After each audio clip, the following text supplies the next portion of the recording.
What is up, Retro Maniacs? Welcome to Short Prints. My name is Mike. His name is Joe. His name is EP. And we're here to talk about cards. This week, I want to talk a little bit about Fanatics growing the hobby. We've all seen Michael Rubin in many interviews talk about how he wants to grow the hobby 5x, 10x, 20x. And just want to have a little discussion about that. First of all, I want to ask you guys, what do you think a hobby that's grown 10x looks like? An absolute disaster. It's gonna be crazy, right? It's gonna be just a madhouse. Yeah, I agree. I mean, I think it's out of control now. I mean, I can't even imagine. You get 10 times the amount of people in, and let's just say you're not going to get the cream of the crop of collectors and good people coming into it. So you're going to grow something 10x. Obviously, a large percentage of that are going to be not awesome. Does that drive prices up 10x or down 10x? Boy, good question. Maybe their whole plan is to just raise prices 10x. Yeah. Have all of us buy the same amount but pay 10 times more. But I mean, 10x, like what? Are we going to have cards at the gas station again? Or are we going to have it like at McDonald's? I don't know. Like, I don't even know what it looks like, but holy cow, that would be cards everywhere, right? Yeah. I feel like that's what they're thinking they're going to do, but then they have to get the customers to like go along with that. In order for it to truly go 10x, you need then people to buy them. So they probably need to be reasonably priced, right? Like you can't have people aren't going to go to the gas station and buy a $20 pack of cards, right? Yeah. So they're gonna like. I feel like it's there's. I mean, I want him to define.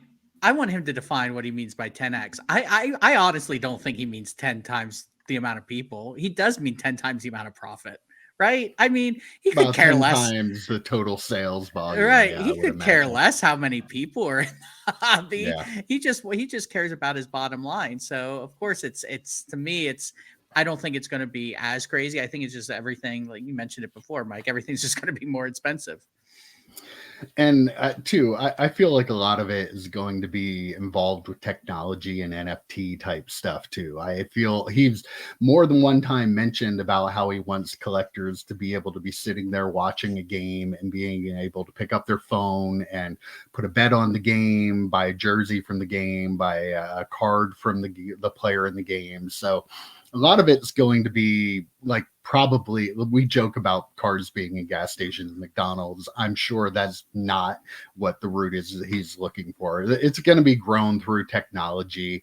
It's probably going to be a lot more virtual stuff. Like I said, NFTs could be a huge part of that too. I don't really know, but or something along those lines. But it has to be something like he come out of his own mouth that he wants people to have that all-inclusive experience when they're watching a game. So it's somehow going to be connected to that. Like, again, we all have our doubts. 10x just doesn't seem possible, but let's talk about 5. Like that was his bottom line. Still, that's huge. But if you can find the right product to sell to the person watching the game, I suppose it's possible. Did the hobby even grow 10x during the pandy? Like did it even like it couldn't have? First off, the pandy. Yeah. Well, we can't say what we're calling it now. Shouldn't say the actual word because YouTube doesn't like it. Okay. Oh, so okay. The pandy. Okay. I didn't know that. Yeah. All right. I mean, the values grew 10x during the pandy. Right, but as far as the hobby itself, I don't think the hobby itself. Yeah, I don't know. 10x is a lot. It's a lot. 5x is a lot. Yeah, it is a lot. Yeah, especially when you're talking about a company that bought it while it was at its peak. So growing it 5x from here, Fanatics spot high. Yeah, they did. We tell them not to do that, but I tell people not to do that all the time, man. Should have waited a couple of years. He could have got it for half, even less than half. They let you buy him back. Yeah, they let you buy him back. Okay. Honestly, though, what areas of the hobby do you think could be grown? So I think RPAs could be. The difference between grown and better to me kind of go hand in hand. Like I think there could be more products that are RPA specific. I think that would be really cool. And Fanatics is the company that could do it. So they could increase that product, but they could also make them more valuable because they're actually, if they actually put game use stuff into things, I think people would be more prone to go out and buy those. Now, I don't know if that actually grows the hobby itself. I think it would just make the product better. Then maybe that would increase the hobby. I think as much as we were talking about, they care about the profits and printing more money. The bottom line is like you increase your customer base. Like right now, this is just a very niche hobby. Like I'm sure you guys, if you go to work, you can't talk to cards about a lot of people there. Like you can, but a lot of people don't really have a love for it. You know what It's I like mean? talking about your fantasy football team to someone else. I don't care.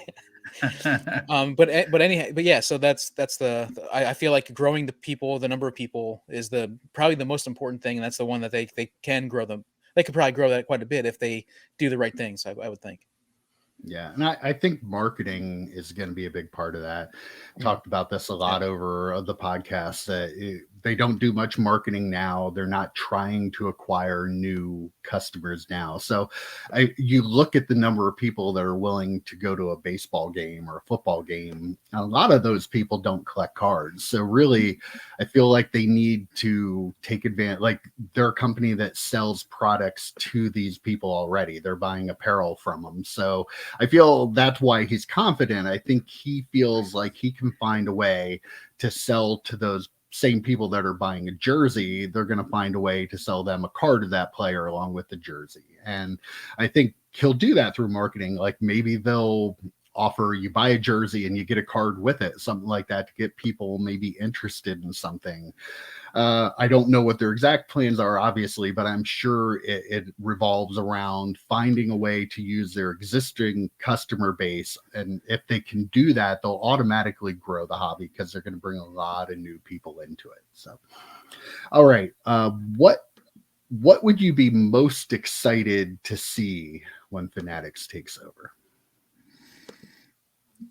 I talked about it. I probably jumped the gun on my previous answer, but actual game used stuff would be nice to see. On card autographs would be nice to see. Cards, the quality control would be nice to see.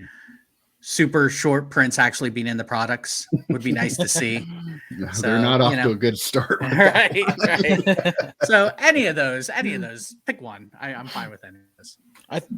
I think improved quality control is probably one of the biggest things for me. Like, especially on a lot of the Chrome cards, you see a lot of dimples and that sort of stuff. And I guess when you're printing 1 million cases, you probably are not worrying very much about the quality of a lot of the cards because a couple of them be good.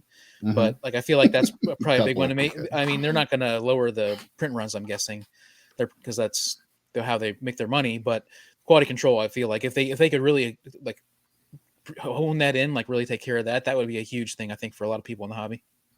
Do you think that's really going to be an area, though, that they can improve? I mean, they're not experts at printing cards. This is all new to them. So they're going to be relying on the companies that they're already printing the cards to do this. So that makes me a little wary about whether they can or even care about changing that. Like, I'm sure Michael Rubin would say he cares, but at the end of the day, if you have the same printers printing the stuff and the same, like he bought Topps, but it's still Topps. Like there's still the same people that are putting the product together that it was before they owned it. So I don't know that that's going to be a priority to him, unfortunately. Like, all the off-center cards and everything, we all see it and go, why does that happen? But it's been happening for 40, 50 years now. 70 years, I guess, really. So I'm a little pessimistic that that'll change, but unfortunately, I'm kind of excited though about like the talk about doing card shows kind of more like a Comic-Con. Like I think that would be really cool. I don't know if it'll happen or not, but I would be interested. That's something, if there's a show in, say, Cleveland, other than national, like I'm not driving there. But if it's an event kind of show, like a Comic-Con, Philadelphia, New York, somewhere around there, I'd definitely be interested in going to that. How about you guys? For sure. Like, yeah. And you just hope that they actually make it like that, though. Like, it can't just be even the national. I'm sorry, the Nationals kind of. It was fun. It was an experience. We'll definitely go again. It's kind of just a big card show. It's a bigger version of every card show you've ever been to in your life. Yeah. So, I mean, they need to make it better than that. If they can do that, then sure, I'm in. But if it's just like a bunch of nationals, I don't know if that does anything. I like to think that they use that as like a marketing thing. Like if, just, like crank it up and then get like Saquon Barkley to show up at the Susquehanna Valley Mall, that sort of stuff. If you can find a way to get like these local people to show up and turn even smaller shows into something bigger, that would be a huge thing. If they, I was going to ask, they're going to have to throw a lot of money at all these different things that we're throwing out there. What do you guys think they're going to put the money in? What do you think they put the money into first? Is there any one that they think they prioritize? I feel like the shows would be kind of a marketing thing, and that would really help to push everything else up, I would think.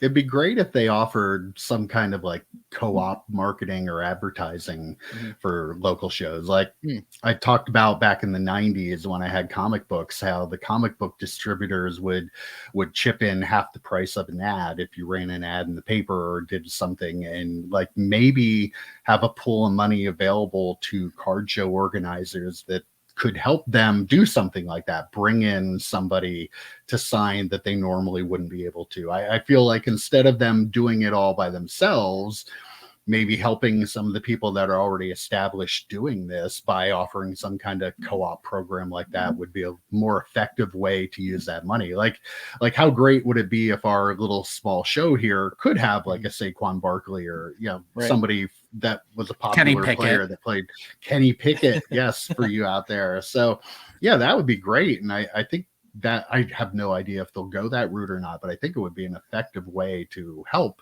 draw. It would definitely draw more people to those little shows. Like think about how Comic-Con is, right? You have these new shows or these new movies that are coming out, and you have the cast come out and they do panels with the cast and they have giveaways. If you're going to have a new football product, we're using Saquon Barkley, who went back to the locker room as we speak, by the way. Yeah. But we're talking about Saquon Barkley. I mean, he needs to come out and promote the next set of Topps Chrome, or Brady needs to come out, or he'll have time after the divorce. He comes out and promotes the next big Topps Exquisite or whatever the major Topps product is. Like, they would need that type of thing to be a Comic-Con. And I don't know if the players are as invested into the cards as I think they are now, because they're going to be sharing a little bit in the profits, right? That might be an actual possibility. Yeah, that's definitely something that he wants to have the players more involved in this, and wants them to feel like they're part of it, not something that other people are doing, that they're just being made money. They're people making money off of them. So, if he can successfully get the players to realize that it's in their best interest too, to come and do signings or be a part of like a Comic-Con kind of panel, like they could do kind of really cool stuff like that. If you're announcing a new release and you have a panel with some guys at a big card show and a Q&A, like that would be interesting to me, and especially if they're taught about cards, maybe like AJ Dillon. We know AJ Dillon would be cards. A big one. Like, how great would it be to have him on a panel at a big card show like that, talking about cards and his card collecting and what he was interested in? That would be, I think it would be interesting to most people, not just me. So. And we don't need more panels of, Jeff Wilson doing a box break that 3 people sit there and watch, or even like people like Rubens or any of those guys sitting there talking. No one finds that interesting. I mean, not if you want to grow it as you're talking. Maybe the big nerds that have been into it for a while and they want to report on some of the stuff. Cool to have those people, but no, not if you want to grow the hobby. It's not. I can that's sit not here. You don't think people would want to Yeah. come and watch us do a live show? Well, I mean, us, well, that goes without saying. obviously, yes. Yeah, but I mean, those other guys, I can just sit here at my computer and watch them. Why do I want to drive somewhere Right. to watch them? Right. Now we would be a huge get. I mean, I can't confirm or deny that Michael Rubin's been in contact with us, but we'll just move on from that. Okay, what are some things you're worried about with Fanatics taking over? I mean, this hasn't been a great start. I mean, the Topps Chrome stuff hasn't been great. I mean, not learning from their mistakes, hubris, no competition. I mean, they're going to be the only show in town. No offense to Brian Gray, but they're going to be the only real show in town. I don't want to get sued by Brian Gray, by the way. Yeah. I'll cut that out. Yeah. But like, I mean, when there's no competition in the market, we saw with Panini, they came out and they started great. And then all of a sudden things started to kind of fall off the wagon a little bit. I just think that, them being the only show might cause some problems. Yeah, lack of competition is huge, but I think the biggest concern for me is, again, I said they got to throw a lot of money at all these things that they're trying to do, and they're going to continue to overprint, and then they're also going to raise the prices. And I know for a lot of people, prices are already, especially on modern, ultra modern stuff, prices are already so high.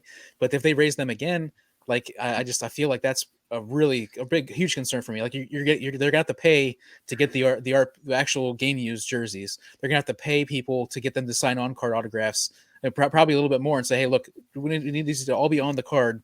And so we and they just give them extra money for there. And I think the money part, like, that's a little bit of a concern for me. So that's a question I have. So when we say prices are already expensive, what they're going to charge more, it's already expensive. I mean, when I look at football, Panini's super expensive. Like when you were talking about Topps Chrome baseball at $300 a box, I was not blown away by that. I was like, oh, that sounds actually pretty fair. Again, I didn't know they didn't have any of the super short prints actually in the actual cards people wanted. Yeah. Actual cards, right? Yeah. But that aside, I mean, $300 a box does not seem unreasonable to me, because when you look at football and Panini, you're talking $1,000 a box. They were selling Score a couple years ago for $500 a box.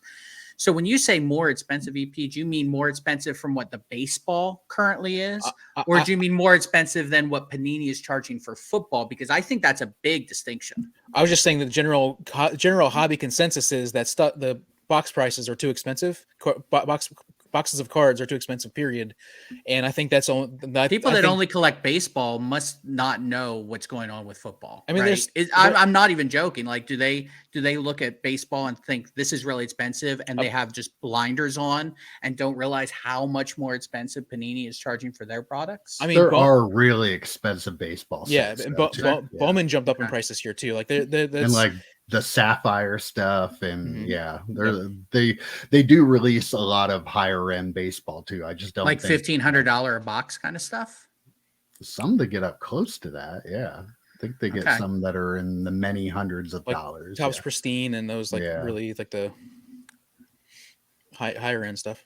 Yeah, because I look at Topps Chrome and say Prism or Select is kind of, in terms of quality of product, I look at those as kind of the two that I would, maybe even Optic on the football side or the Panini side. And if those prices are, one's up here, and Topps Chrome was $300 and one's $750, $800. That's why I had that question. I'm not sure, what the distinction really is between prices with different collectors. Again, though, I think in general, the consensus is between both baseball and football collectors is they feel the box prices are too high. I think it's for all collectors in all sports. Yeah, and baseball and football collecting are a little different too, because baseball's more set prospecting. building. Yeah, and prospecting. Like so like you have football rookies that come into the league, first round picks, like, and they're already 20 quarterbacks. Which guys out of that have the best chance. Like the baseball prospecting, there are tons of guys. Yeah, you have your couple at the start that are supposed to be good, but there are a lot of them that become good later. But so like it really like having baseball product that was like $1,500 a box for box of Topps Chrome, like it just all those guys could end up amounting to nothing in baseball. Like I feel like you have more guys in football. You don't have many draft classes that just don't give you other, no offense to 1999 quarterbacks, don't give you any players that become stars, which take that fair. Donovan McNabb. Yeah. So yeah, like there's just a difference between football and baseball collecting too. I think that's a big difference in the price too. So those baseball collectors, the football collector might buy a $1,500 box of Prism. The baseball collector might buy $1,500 worth of boxes of Topps Chrome. So they're looking for something different though than football are. My fear, I think both your answers were really good there too. My fear too is just Fanatics not having any experience in this market. Like Michael Rubin doesn't know about the trading cards. He's not going to be able to make all the decisions on what's right and what isn't right. So who does he get to make those decisions? Are they going to be the same cast of characters that are already at Topps and that are already making like really like Right. who is out there? Like who's not working Panini people in trading cards that know about trading cards? Like when Panini bought Donruss years ago, they were basically Donruss, like the same people were working in the same office. And it's the same thing with Fanatics and Topps right now. They have the same people there making the product and putting products out. So I don't know like who he gets to advise him that has a different perspective on it that will help him. I mean, he very well might. I'm sure he thinks he does. Let's hope he does, but that does concern me. All right. Quick hitters here. How about give me what you think your odds are of Fanatics growing the hobby 10x? 0%. Is that I would say 1% just because there's always a chance, right? There's always like this very that slim $1 bidder on the Price is Right. 0.0001%. That's why I keep buying retail. Always a chance. How about 5x?